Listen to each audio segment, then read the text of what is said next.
Dilip Bhatt is joining us right now, and he's Joint Managing Director with Prabhudas Lilladher. Dilip, good morning. Good to have you with us here. What did you make of the excise hike? Excise hike on fuel yesterday? What did you make of it? The government, of course, wants a larger pie of the revenue, but evidently oil companies aren't being allowed to pass this on. Well, I think as what you very rightly said, looking at the government's fiscal situation and the tax collections that so far what has happened, probably they are behind the targets, and the falling oil prices have really given them a good opportunity to really levy the duty so that they can increase the duty collections. But as far as the OMCs are concerned, I think it is a little surprising that they have not been asked to pass on the complete excise duty hike. Maybe because the fall in the oil prices have not been fully passed on to the consumers at the moment in terms of the fall in the diesel or the petrol prices. So in a way, a quasi-regulation is still on. So despite the fact that we understand that there is a complete deregulation, so some kind of moral pressure still continues to be exerted by the government. But all in all, I think if you were to see as an impact on the OMCs, on a structural basis, I think a small duty not being able to pass is not a very big thing for them. As the oil trajectory is downwards and as they are able to charge, allowed to charge a little more or little less, I think their cash flows will improve. So prima facie, I think the OMCs on a structural basis still seems to be pretty very well placed. Notwithstanding the small things, I think they are still a very good investment, particularly the likes of HPCL and BPCL. You know, but how will they make more money is the question. How will they, the one hope was that the government will allow them to increase marketing margins. That hasn't happened. There is no evidence that that will happen. If anything, you know, the government is actually making them bear a little bit, maybe small in terms of the overall numbers. It might be not that large. They're not being allowed to pass on the hike, the excise hike. So, I mean, the basic story was that they'll be able to make more money. Margins are very, very low, and that actually might be allowed to float up a little bit. There's no evidence of that. Well, I think the overall understanding of this situation is that, you know, whatever margins that particular fixed return that they were allowed to make, they were not able to make that money by charging a regular price on the diesel, petrol, kerosene and LPG. They were being compensated by way of subsidy. So now what has happened is, as they are allowed to charge market related prices, they can collect the same from the market. But to the extent to which they are still not allowed to charge more, they will be compensated by the government by way of subsidy because of the under recovery on kerosene and LPG still continues at the moment.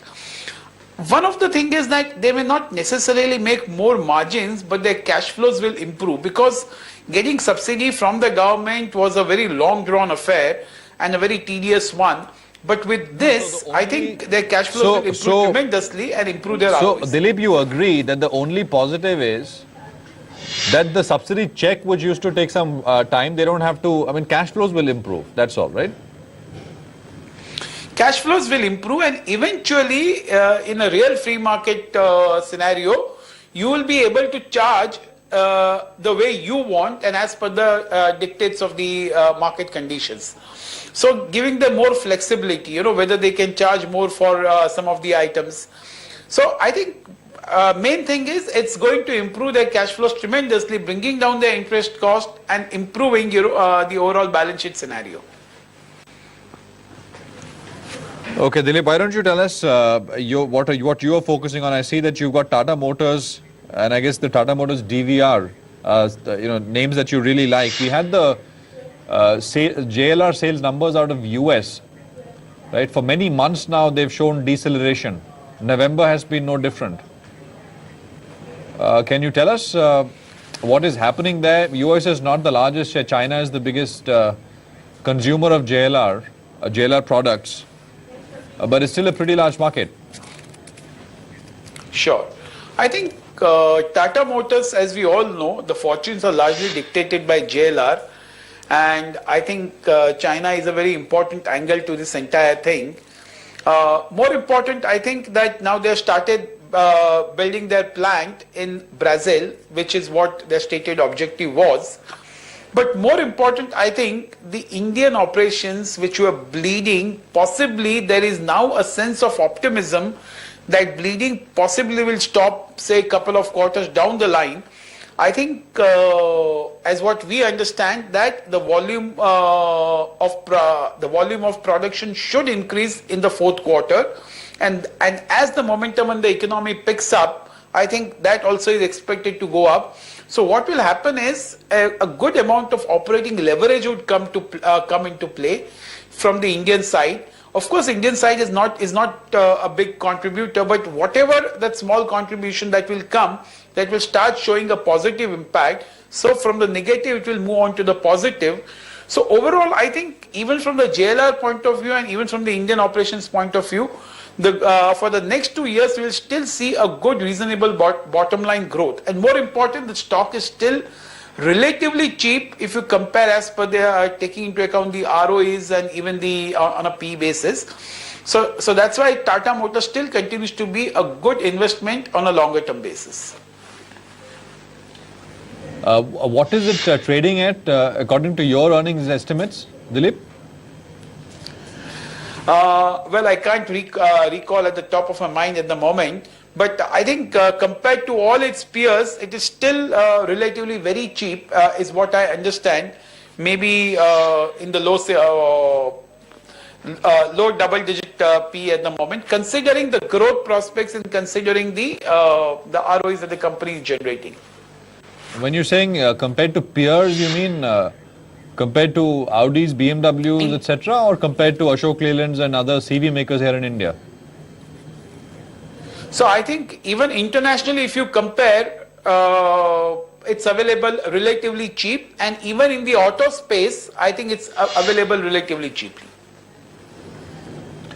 Okay. LIC Housing Finance, that's the other one that you like. In a nutshell, what's the story there? I think the falling interest rates is what will get reflected in the improved NIMs and their liability asset position.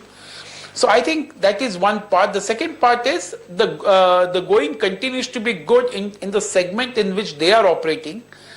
And I, for one, feel that the entire PSU sector is what I feel PSU banks as well as the PSUs will get gradually re-rated over the next 6 months to 12 months.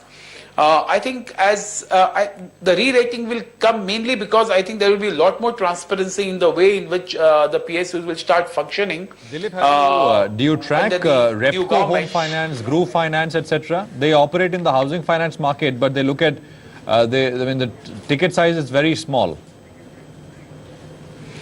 Well, not the names which you have suggested, but we just had a look at Canfina Homes recently, and I think that also that stock also looks pretty interesting. They will continue to show 35-40% growth. Canfina Homes, they'll have to dilute. I think the ROEs will be around 15 to 16% and ROEs of around 1.7%. So Canfina Homes in that space looks pretty interesting, maybe for a medium to long term, for a 30 to 35% run. Canfin Homes, and you like LIC Housing as well, right? Both these names in the housing finance space. What about India Bulls Finance? India Bulls Housing Finance? No, I have not had a look at that particular stock. So really, I'm not in a position to comment on that. Okay.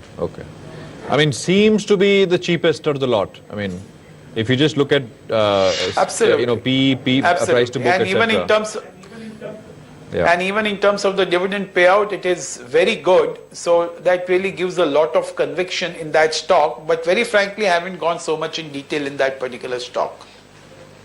Okay, all right. You like ICICI Bank as well? I think in the private sector, ICICI still continues to look pretty good. And especially if you see the way Axis Bank also has run up, the way IndusInd Bank has also run up. And I think with a split due very shortly, I think post-split also, the stock should show a reasonable appreciation. I think, and with improvement in the quality and with what Mr. Rajan has said yesterday about being able to recast your debt and convert it into equity, I think the private banks will be in a much better position to take the decisions quickly and spot the opportunities where they can really convert the debt into equity and make money. So taking all that into account, I feel that maybe ICICI from the current level also can give very interesting returns.